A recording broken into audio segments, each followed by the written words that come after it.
Joined now by David Owen, the leader of the Social Democrats.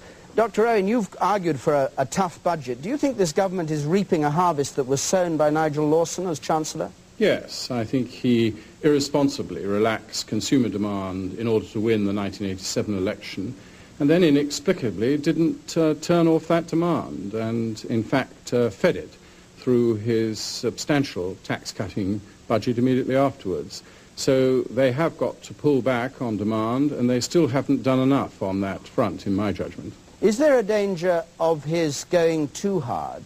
People talk about the need to have a tough budget, but if he is too tough, he could actually put the economy into recession, couldn't he?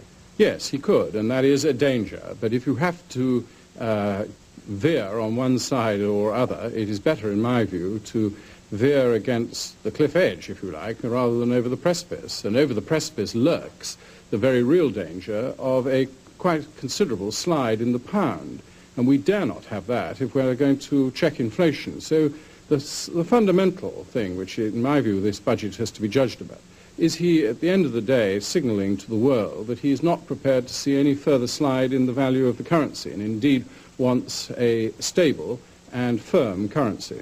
Do you see a tough budget as also politically deft in terms of returning the Conservative Party at the next election? Yes, provided he sees it as the first of three budgets and that they are setting their timescale of an April 1992 election, so that he would, in my judgment, be able, indeed, even to put a penny on the standard rate of tax in this budget, and then take it off again, possibly in the next one, and certainly in the one before an election, and actually have a good deal of street credibility as the Chancellor who is prepared to put the national interest first, and not then be accused of electioneering in the immediate run-up to an election. It must be rare that virtue and the vote go hand in hand.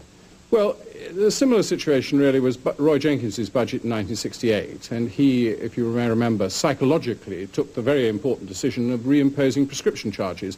That was a signal to the world that he was in control and that there was a firm and principled Chancellor. At that time, Labour was behind in the opinion polls, something like 21%. Well, they came right up through and thought they were going to win in the 1970 June election. If that election had been postponed a little longer, might well have won. So the Conservatives can turn this round, but they cannot turn it round if we're left, after Mr Major's been sat down, wondering whether he's done enough. We have to know he's done enough. Dr. Owen, thank you very much.